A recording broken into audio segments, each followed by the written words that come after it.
J'espère que vous avez passé un bon week-end. On est de retour sur la chaîne Basket Session. On va débriefer ce qui s'est passé cette nuit, mais aussi pendant le week-end. On peut quand même d'abord commencer par les matchs du dimanche soir. Il n'y en avait que 3. Ils se sont joués assez tôt. Super Bowl oblige. Le plus intéressant peut-être dans le lot, c'est la victoire de Milwaukee contre Philadelphie, 135-127, avec un très grand Damian Lillard qui a mis 43 points en plus de 16-7 rebonds et 8 passes. Ouais, les Sixers, là, cette fois, avaient à la fois Tyrese Maxey, Joel Embiid et Paul George. Ça n'a pas suffi. Euh, Paul George, on pourra en reparler ultérieurement, mais son retour, sa saison même globalement, c'est quand même pour l'instant pas une expérience très très satisfaisante avec les Sixers. Mais ouais, grosse performance de Damian Lillard, 43 points, en l'absence de Giannis Antetokounmpo, qui, on en parlera aussi, va rater le All-Star Game. C'est bien, je trouve aussi que Lillard arrive, et il le fait bien cette année, quand Giannis n'est pas là. Je trouve qu'il arrive vraiment à hausser le ton et à montrer qu'il est capable de tenir une équipe entre guillemets par lui-même contre un adversaire qui est censé être de même niveau. En tout cas, en début de saison, on imaginait que ces deux équipes-là seraient au coude à coude, ce qui est évidemment pas du tout le cas. Et voilà, accélération au retour des vestiaires des Bucks qui ont compté jusqu'à 25 points d'avance, et ça fait une victoire. On peut noter les 18 points de Gershon Yabusele, toujours efficace, toujours propre, et lui aussi satisfaisant pour les Sixers. Ouais, les Sixers avaient commencé fort avec Tyrese Maxey et Joel Embiid. Maxey finit d'ailleurs à 39 points. C'est peut-être le Ouais. meilleur joueur des Sixers cette saison. Oh, ça fait Embiid aucun en a doute, mis. ouais. Ouais, c'est oui, aucun doute. C'est lui qui porte l'équipe. Clairement, limite, il va finir par se demander, bon, les deux vieux, là, j'étais censé être la troisième option ou la deuxième option, là, vous pouvez un peu moquer un petit peu de moi. Embiid a quand même fait 27 points, 12 rebonds, 6 passes, mais ça n'a pas suffi, effectivement. Milo qui a accéléré en deuxième mi-temps. Ce qu'on peut souligner du côté des Bucks, quand même beaucoup de joueurs qui ont marqué. Il y a 23 points de Gary Trent, il y a 13 points, 8 rebonds, 5 passes de Kyle Kuzma, 15 points de Brook Lopez. Voilà, donc 18 points de Bobby Portis, ça a bien fonctionné avec Lillard. Et ouais, belle victoire des Bucks qui n'était pas sur la meilleure période de leur vie en plus. Donc ça fait une victoire contre Philly. Qui n'ont pas fait le trade de Kevin Durant que tu appelais de tes voeux peut-être en dernière. Qui n'ont effectivement pas fait le trade de Kevin Durant. J'imagine qu'ils ont eu raison et j'imagine que les Suns n'avaient pas eu envie. On pourra reparler de Kevin Durant. Il a très mal vécu apparemment cette trade deadline. Il est tout à fait possible que Kevin Durant rejoigne une autre équipe à un moment l'an prochain, enfin cet été. Ça ne m'étonnerait pas qu'on voit Kevin Durant avec encore une autre tunique. Charlotte a perdu contre Détroit, victoire des Pistons 112-102. Cade Cunningham, 19 points, 10 rebonds, 12 passes, quelques paniers clutch un peu dans le quatrième quart-temps. Il y a 20 points aussi de Tobias Harris. Voilà, les Pistons qui reprennent la 6e place d'ailleurs du coup. Ouais, et Cade Cunningham qui égale le record de franchise de triple-double de Grant Hill. C'est son 5e déjà. On peut aussi noter que peut-être que Charlotte aurait été un peu plus dedans si Moussa Diabaté ne s'était pas blessé au visage pendant la rencontre. Moussa Diabaté qui avait signé un super premier match en post-trade deadline et qui, si je ne dis pas de bêtises, tu me corrigeras, il me semble qu'il a son contrat two-way a été converti en contrat officiel de plusieurs saisons. Oui, 3 saisons je crois en plus. C'est ça, 3 saisons. Donc, je ne suis pas GM des Charlotte Hornets, mais je suis content de voir qu'on n'a pas du caca dans les yeux depuis le début de la saison. Voilà. On peut tout de suite parler des Hornets. Déjà parce que le trade de Mark Williams a été annulé. On peut parler de ça, on reviendra après sur le dernier match. Juste avant qu'on parle de celui de Mark Williams, celui de Jusuf Nurkic n'a toujours pas été validé. Et ça fait quand même 4 jours. Il y a une potentielle suspicion. Alors apparemment, c'est pas du côté des Hornets que ça vient le problème, c'est pas du côté des Hornets, c'est pas du côté de Nurkic que vient le problème, vu que Nurkic il est avec les Hornets. Juste, il peut pas jouer pour l'instant, mais il est avec les Hornets. Par contre, dans les joueurs envoyés, c'était Cody Martin et j'ai oublié le deuxième. Je suis un peu qui est le deuxième. C'est pas très important de toute façon, je pense. Mais ce qui est intéressant, c'est que Cody Martin, c'est le frère de Caleb Martin, frère jumeau. Et Caleb Martin, il a passé tout juste sa visite médicale avec Dallas. Il y a eu apparemment un petit suspicion de problèmes de santé au point où les Mavericks ont récupéré un second tour, je crois, de plus dans l'échange. Si je dis pas de bêtises, c'est ça. Et donc, du coup, Cody Martin, ouais, c'est à se demander, est-ce que les Hornets vont pas avoir un deuxième trade annulé? Mais on peut déjà parler de celui de Mark Williams, peut-être. Bah oui, alors, quand on avait commenté le trade de Mark Williams, on avait bien mis en avant le fait que c'était un pari et un risque pour les Lakers. Déjà, il se sépare de Dalton Connect, qui était prometteur lui aussi, un joueur déjà assez mature à son arrivée en NBA, très productif à 3 points. Et surtout que Mark Williams, malgré son talent, c'est un joueur qui a joué 80 matchs en 3 saisons et qui est tout le temps blessé. Ces dernières semaines, il n'était pas blessé, il était ultra productif, très bon, machine à double-double, toutes les qualités que recherchent les Lakers pour leur intérieur. Mais c'est donc aussi un joueur fragile. Et là, moi j'ai du mal à comprendre, et on en saura peut-être plus après, c'est que Pelinka avait tout de suite dit c'est bon, on sait l'inquiétude qu'il peut y avoir autour de Mark Williams, mais on a eu le feu vert. En gros, nos inquiétudes ont été levées sur le long terme pour Mark Williams. Et là, subitement, d'autres analyses, d'autres examens révèlent que c'est compliqué, que c'est pas forcément le dos, c'est la dernière blessure en date qui l'avait handicapé, que c'est plein de soucis différents sans que ce soit précisé. Et du coup, le trade est annulé. J'imagine Connect qui revient dans le vestiaire des Lakers. Salut les gars. Non, pas toi, Rob, je te parle pas. Tu vois, ça met une atmosphère un peu bizarre. Charlotte qui est obligée de poster un communiqué derrière. Oui, on a lâché Mark Williams parce que les Lakers ont été très agressifs. Mais on est très content de le revoir venir dans le vestiaire. Donc c'est un peu curieux. Je suis toujours étonné quand il y a des transferts qui capotent comme ça. Ça s'est peut-être joué en dernière minute et dans l'empressement. Et du coup, ils n'avaient pas toutes les garanties médicales. Mais c'est un peu curieux, ouais. Je pense que Pelinka, il a fait du bluff total quand il a dit on a eu les assurances, mais c'était pour commenter. Puis derrière, la visite en mode Rob le mytho, comme à l'époque. Pelinka, tu crachais, c'est quand même un agent. Le mec, enfin bref. Moi, je trouve ça encore plus chelou pour les Hornets, en fait. Parce que tu vois, à la limite, Connect, il revient, on lui dit vas-y, c'est le business, tu peux comprendre, on avait besoin d'un pivot, tu vois. Je pense que ça peut passer. Tu es quand même content de revenir et de jouer avec LeBron James et Luka Doncic, d'être à Los Angeles, pas à Charlotte. Tu vois, enfin, il y a plein de trucs qui peuvent coller pour Connect. Après, oui, ça peut aussi lui faire penser mince, mais en fait, moi, je vais finir par dégager forcément à un moment ou un autre. Mais quand même, je pense que c'est moins tendu que du côté des Hornets où ça fait vraiment genre, on t'a fait jouer malgré le fait que tu étais un peu blessé. On t'a fait jouer quand même parce qu'on voulait faire monter ta valeur. Puis derrière, on a tenté de mettre une carotte à une équipe. C'est un peu chelou. On verra aussi ce qui se passe avec Nurkic. Pour les Lakers, alors moi, je pensais que c'était potentiellement un bon trade si Mark Williams confirmait son potentiel. Mais là, au final, dans le coup, tu récupères tes assets, quoi. Ça fait 2 pics quand même que tu récupères plus Connect. Le premier tour 2031, le swap 2030, tu vas pouvoir aller viser d'autres pivots à un moment. Tu vois, cet été, il y a potentiellement Nick Claxton qui serait un super pivot avec Luka Doncic. Très très bonne pioche. Et après, le pic, tu le mettras peut-être sur autre chose. Donc, les Lakers sont encore une fois gagnants sans faire exprès. C'est incroyable quand même. Par contre, comment les Hornets vont réussir à trader Mark Williams maintenant, en fait? Je comprends pas, parce que à la base, il avait une vraie valeur. La preuve, c'est que les Lakers avaient fait ce trade-là.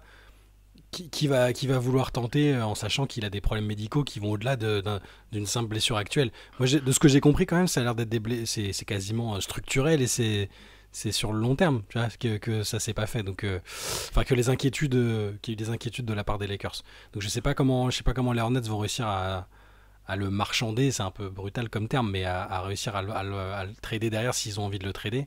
C'est bon.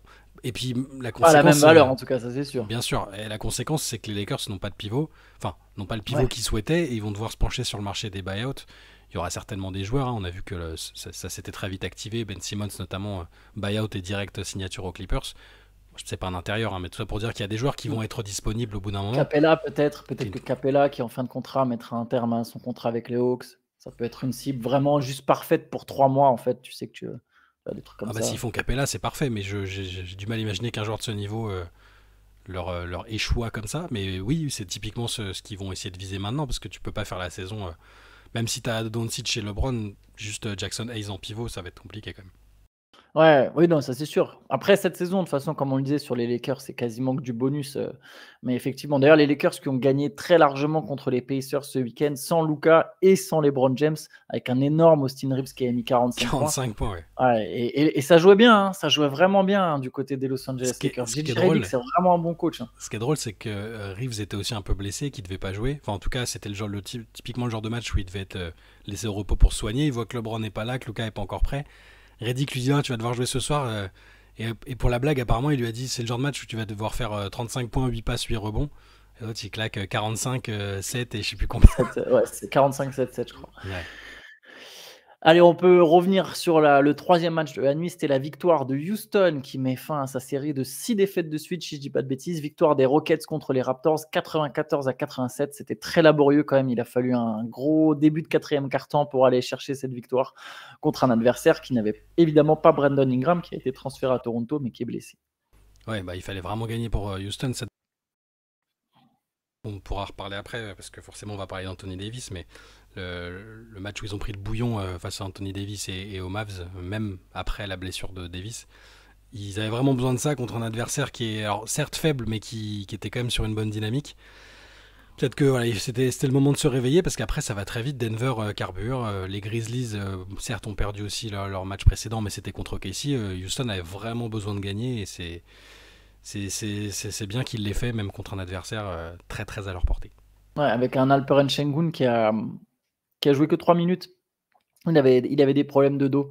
Il a joué que 3 minutes. Il n'y a toujours pas Fred VanVleet, mais effectivement, les Rockets ne sont pas dans la meilleure des périodes. Le break du All-Star Game va sans doute faire un peu de bien.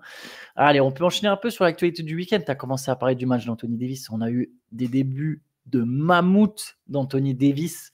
Pas mal de choses à dire sur ce match de Dallas contre Houston, avec un Anthony Davis qui était déterminé comme rarement on l'a vu déterminé. On sent qu'il a été piqué dans son ego, on sent que c'est un compétiteur et il a commencé.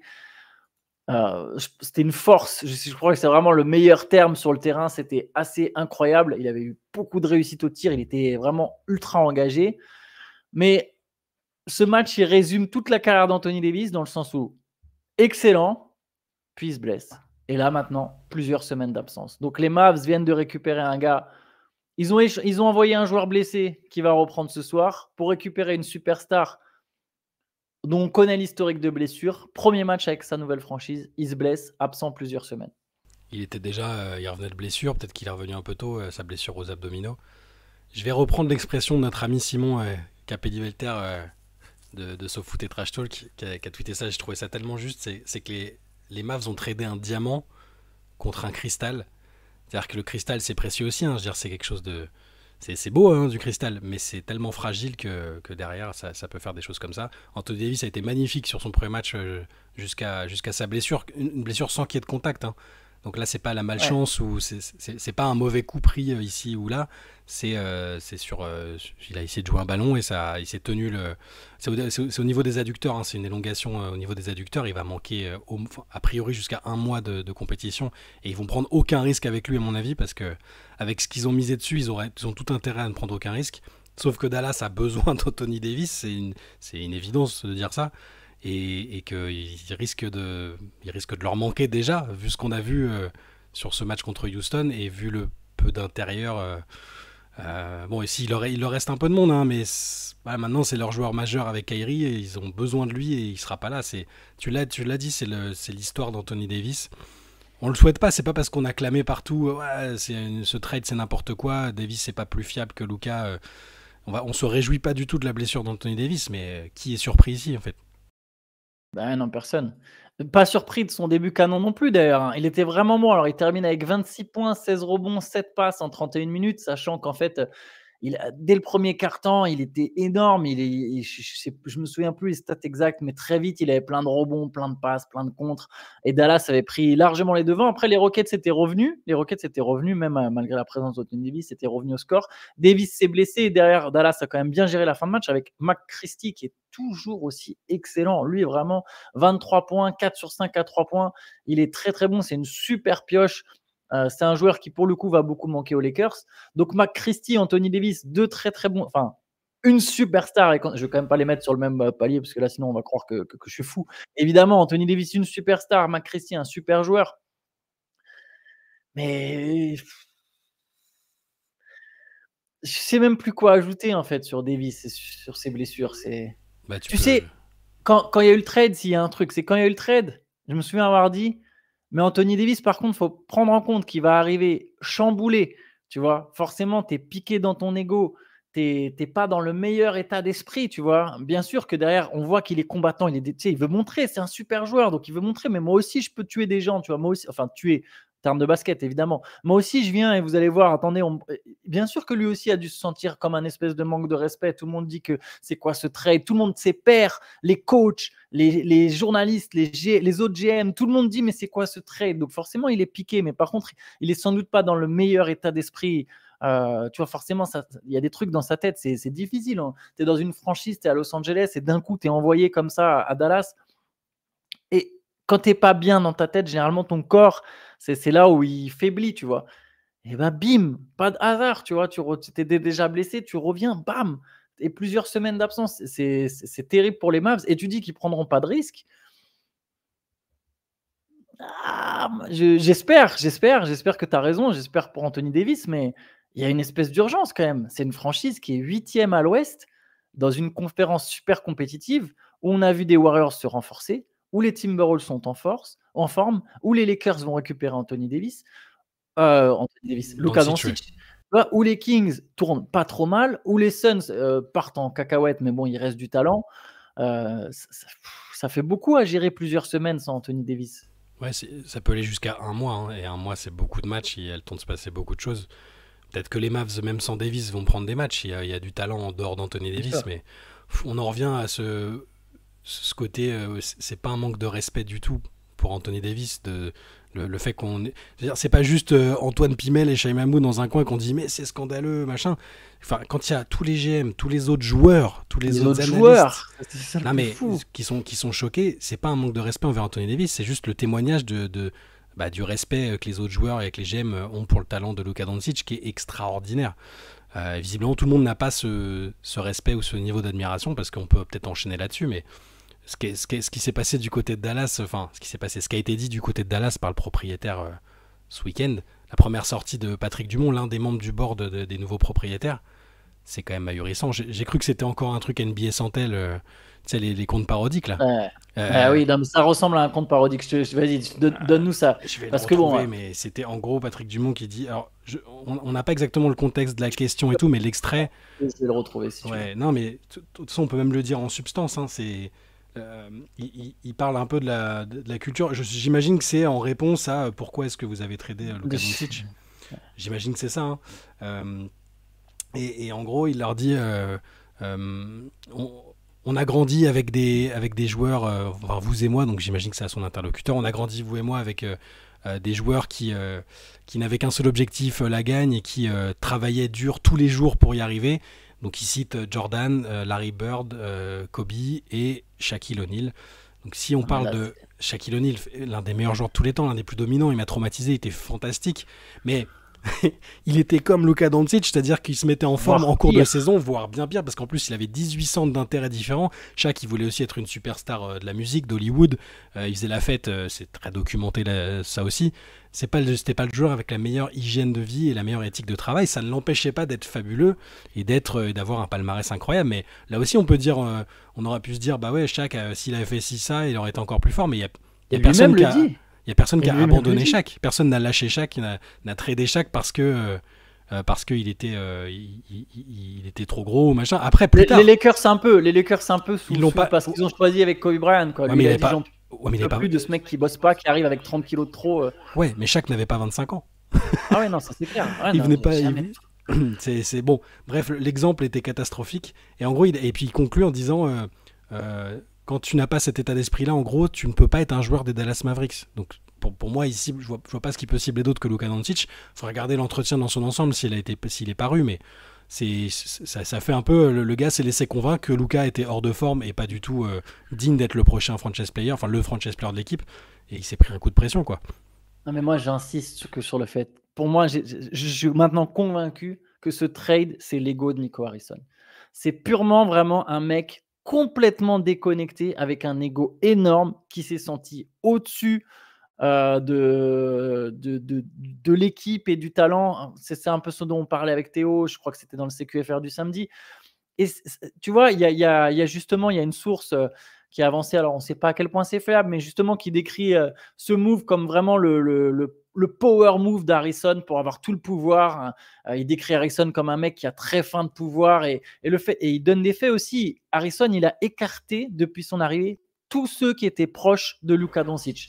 Donc, il donne un paquet d'exemples, dont Igor Kokoskov, qui était l'ancien entraîneur de Luka Doncic avec la Slovénie. Il y en a d'autres. Hein. Il donne 5 ou 6 exemples. Il parle même plus parce qu'il parle de joueurs, etc., qui étaient proches de Doncic, qui n'ont pas été conservés par Nico Harrison. Il y a vraiment un Nico Harrison je pense qu'il ne pouvait pas piffrer Luka Doncic. Il y a vraiment eu une fracture et à un moment il s'est dit je peux plus, c'est moi qui ai le pouvoir, c'est moi qui décide, je le tège et il s'est dit de toute façon je récupère une autre superstar, Donc, on va pas m'en vouloir parce que c'est une superstar contre une superstar. Et il capte pas qu'il y a des catégories dans les superstars. Il est complètement déconnecté. Et je pense que Nico Harrison, derrière, il a vraiment vendu le truc comme ça à Dumont, qui doit être lui aussi à côté de la plaque, qui connaît rien en termes de basket et qui a suivi. Et la preuve, c'est que tout ce que les Mavs décrivent sur Doncic pour essayer comment dire, de garder la face. Pour moi, il y a une campagne de dénigrement presque. Ouais, c'est ça, et presque de désinformation en fait à ce stade. Tu vois, le coup des tant de kilos, la blessure au poignet, les machins. Et en fait, tout ce qu'ils ont décrit, c'est exactement Shaq. Donc c'est très ironique. Je sais plus, il y a un mec une fois sur Reddit qui disait à chaque fois qu'ils ouvrent la bouche, les Mavs depuis le trade, ça rend le truc encore pire. Et là, cette parole de Dumont, c'est exactement ça.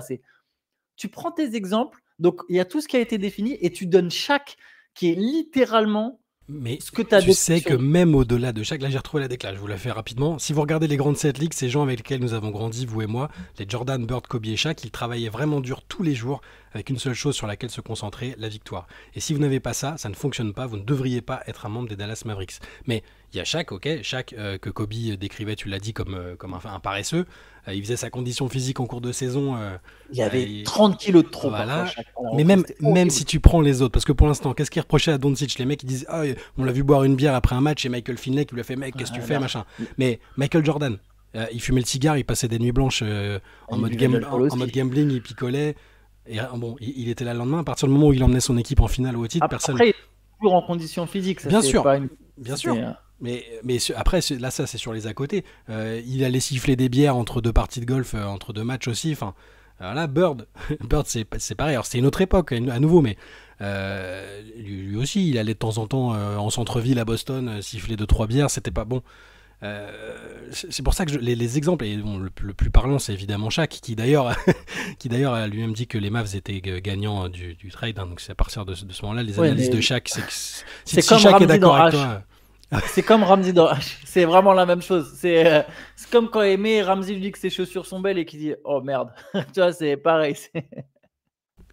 Non, c'est pas possible. Pour ceux qui ont la rêve, voilà. Bon, en tout cas, je pense pas que les déclats de Dumont ont calmé les fans des Mavs. Hein. Je pense que c'est encore pire. Si c'était une prise de parole qui était censée leur donner confiance. Alors les 3 premiers cartons d'Anthony Davis ont pu leur donner un peu confiance, puis je pense qu'ils sont repartis dans les abysses dans l'abysse du désespoir après ce qu'ils ont vu et entendu ces derniers jours. Mais tu sais, même si on revient sur le carton d'Anthony Davis, bien sûr qu'Anthony Davis, il est fort. De toute façon, ce trade, il va pas être jugé si Anthony Davis et les Mavs, ils arrivent à se qualifier dans le top 6. Hein.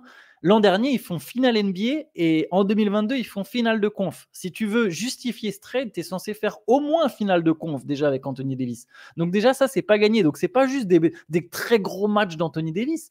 Ils ont justifié ça en mode on a plus de chances de gagner le titre aujourd'hui. Ah, non, c'est pas juste gagner des matchs. Hein. Et surtout, ce trade entre un joueur de 25 ans et un joueur de 31 ans, dont on parle encore aujourd'hui, une semaine après, c'est ça, une semaine ou deux maintenant. Une semaine. Une semaine après, il va pas se juger sur 3 mois, hein. Il va se juger sur la durée. Donc là, les Mavs peuvent se rassurer éventuellement en mode ah ouais, t'as vu Anthony Davis, vous voyez, vous avez tort. Mais non, attends, mon gars, ça va prendre du temps. C'est pas maintenant. Déjà, il faut que les Mavs aillent en finale de conférence. Et pour ça, et il n'y a pas l'excuse de ouais, mais Anthony Davis il est blessé, donc les Mavs n'ont pas pu. Mais tout le monde sait qu'Anthony Davis il a un historique de blessure. Luka Doncic, quoi qu'on en dise, conditions physiques, ce que tu veux, il est là en playoff et il mène son équipe. Donc Anthony Davis, il va devoir faire la même chose. Ça fait une sacrée pression sur son corps et sur son esprit. Et comme j'ai dit, il faut que tu aies au moins finale de conférence. Si tu vas au deuxième tour, qu'est-ce que. Alors, la finale de conférence, c'est pas forcément pour cette année, ça peut être pour l'an prochain, etc. Mais il y a un moment où il faudra aller très loin. On verra si les Mavs vont passer le second tour avec Anthony Davis. On verra si ça va arriver à un moment. Tu sais, parfois j'ai l'impression que le discours tenu par certains défenseurs du choix d'Harrison, Harrison lui-même ou le proprio, j'ai l'impression qu'il parle pas de Luka Doncic mais de Joel Embiid. C'est bizarre, non ? C'est-à-dire que Embiid, bon, ok, tout n'est pas de sa faute, mais c'est un joueur qui a été beaucoup blessé et qui n'a pas réussi jusqu'à présent à emmener son équipe aussi loin que Doncic, par exemple, au hasard.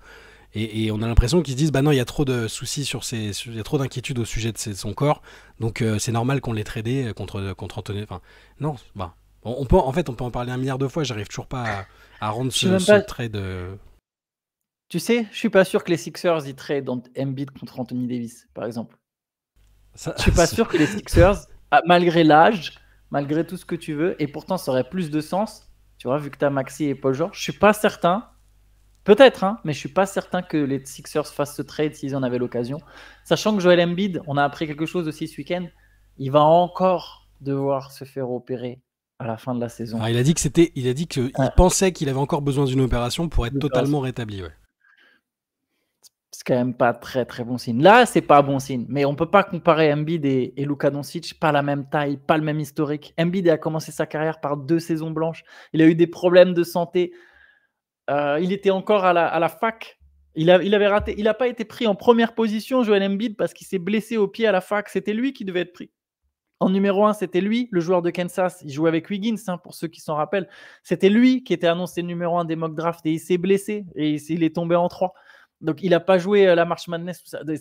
Où il avait joué un match, je ne sais plus, mais il me semble qu'il n'a pas joué la March Madness. Ouais. C'est incomparable avec Doncic qui, à 17 ans, jouait au Real Madrid et menait le Real Madrid au sommet en Euroleague et la Slovénie faisait gagner l'euro à la Slovénie. Enfin bref. Si c'est vraiment si ce que tu dis, si c'est vraiment, j'ai refusé d'y croire jusque-là. Je suis presque allé jusqu'à préférer ce qu'on appelle une théorie du complot, avec le coup des casinos et machin. Mais si c'est bien ce que tu dis, c'est gravissime. Alors attention, je reviens sur quand même ce qui s'est passé, c'est-à-dire qu'il le mec a reçu des menaces de mort et machin, c'est absolument débile et condamnable. Mais malheureusement, dans le milieu du sport, tu sais que c'est ce genre de, enfin, quand tu deals avec des gens qui ont, alors c'est pas comme au foot où là il y a des gens qui ont que ça dans leur vie et qui sont un peu, qui sont très très très passionnés et qui quand viennent à faire des trucs totalement débiles et inconsidérés. C'est un peu moins le cas en NBA, mais il y a quand même des gens qui ont ça à cœur et qui vivent par les Mavs pour les Mavs.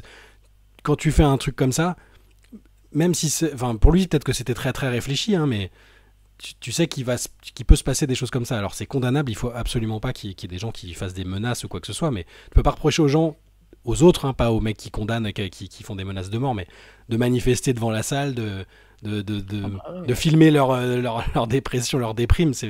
Les réactions, elles sont logiques, c'est pas de la surréaction pour le coup. Mais Nico Harrison, pour moi, c'est tu vois, il y a un des dangers quand tu es aussi proche d'un milieu, tu sais, du milieu des célébrités, du sport, que ce soit dans la musique, dans le cinéma, c'est tu es très proche, en même temps, c'est pas vraiment toi la star, tu vois? Même le journalisme peut des fois être un peu comme ça. Surtout, tu sais, quand tu es journaliste, des fois, tu peux avoir accès, tu sais, il y a des joueurs qui vont t'inviter dans des soirées, des machins. Ça peut donner l'impression que c'est tes potes.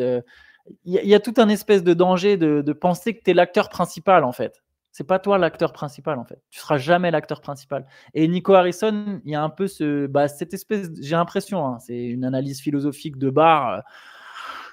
Peut-être que j'ai tort, tu vois, mais c'est ma perception des choses et je suis assez convaincu sur tout ce qu'on voit jusqu'à présent. J'ai l'impression, voilà, qu'il y a un peu le syndrome de moi aussi, je veux être l'acteur principal. Et quand il a fait des trades qui ont fonctionné, je sais pas, il y a eu un espèce de truc. Le mec a dû se dire non, mais de toute façon, ce que je fais, c'est je prends des bonnes décisions, quoi. Et là, très sincèrement, alors on verra, l'avenir va parler, on va encore se faire insulter en commentaire, mais je pense vraiment que ça va très mal finir pour Dallas. Très mal finir. Écoute, on verra, yes. Mais je souhaite qu'Anthony Davis y revienne dans un mois, que ça se passe bien pour les Mavs et tout ça, mais là on va aussi avoir la réponse du côté de Doncic et des Lakers. Une première réponse, tu l'as dit, ils ont pas la pression. C'est contre le Jazz le premier match. Ils n'ont pas la pression de gagner tout de suite, mais quand même, je sens que ça se chauffe quand même pas mal du côté des Lakers. Après, ça s'est un peu calmé après le départ, après le fail du trade de Mark Williams, mais tu sens que les gens ils sont quand même un peu chauds et qu'ils se disent, vu la dynamique et tout, pourquoi on n'ira pas créer la surprise à l'Ouest, quoi. Bon, on n'ira pas leur reprocher s'ils vont pas jusqu'au titre ou jusqu'en finale, hein, parce que la vraie victoire c'est sur le long terme avec le fait d'avoir décroché Doncic. Mais ouais, écoute. On verra, mais je suis pas sûr que dans 1 an, 5 ans, 10 ans, on arrive à trouver du sens à ce trade.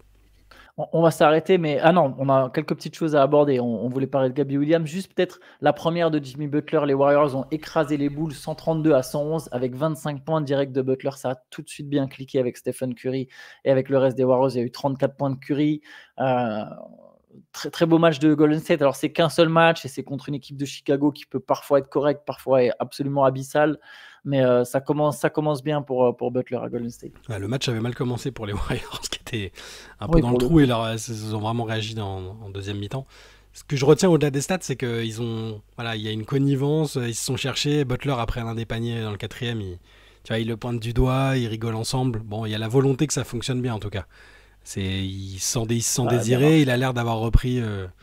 C'est pas qu'il a perdu goût au basket, on parle de trucs. Mais voilà, il est content d'être là et les Warriors sont contents de l'avoir. Déjà, c'est un premier pas intéressant pour Golden State redresse la barre aussi, parce qu'ils ont besoin de redresser la barre. Ils sont assez loin aussi. Yes. Allez, et puis dernier petit point, je crois qu'on voulait aborder, c'était la signature du nouveau contrat de Gabby Williams. Ouais, elle a signé, donc elle avait été désignée core player, hein, ça, on en avait parlé, ça veut dire que sauf trade, elle pouvait pas signer ailleurs, et donc elle a signé pour 1 an. On n'a pas le montant exact, mais c'est proche du max. Ça va dépendre, c'est soit autour de 200 000, soit 250 000 $ la saison, ce qui évidemment vous paraîtra risible vu qu'on parle de contrat NBA habituellement et que c'est pas ces sommes-là, mais par contre à l'échelle de la WNBA, c'est une vraie marque de confiance, et que ce soit 200 ou 250 000, c'est qu'ils croient vraiment en elle et qu'elle aura des opportunités. C'est qu'une seule saison en plus, donc elle aura de la flexibilité derrière. Mais c'est super pour l'internationale française. Les Bleus qui d'ailleurs ont battu Israël très très très très largement, 100 à 39, je sais plus. J'ai oublié de noter le score évidemment, mais une nouvelle après l'énorme victoire contre l'Irlande, elles ont largement battu Israël. Et ont donc confirmé leur qualification 100 à 39, c'est ça, 100 à 39, et donc elles ont confirmé leur qualification pour l'Euro 2025, qui sera à cheval entre ton pays, Antoine, l'Allemagne, l'Italie, la Grèce et la République tchèque. Voilà. C'est à quelle date? C'est une très bonne question à laquelle je n'ai pas la réponse sous les yeux. Je pense que c'est en juin. Ouais, allez, je le donne quand même, pardon, je vais te dire du 19 au 29 juin. Très bien, bien vu. Eh ben écoute, j'y penserai, parce qu'effectivement, si ça joue un peu en Allemagne, je regarde dans quel pays, on a déjà la ville. Ah, c'est Hambourg. Ça sera Hambourg. Ça te fera découvrir Bologne. Mais Bologne, c'est pas très loin non plus. Ah, ok. Bon, écoute, peut-être. Ça peut te faire découvrir une ville portuaire. Alors peut-être. Bon, allez, on va s'arrêter là-dessus. On se retrouve cet après-midi pour un podcast avec Théo. Allez, bonne journée à tous. Ciao, ciao. Ciao, bonne journée.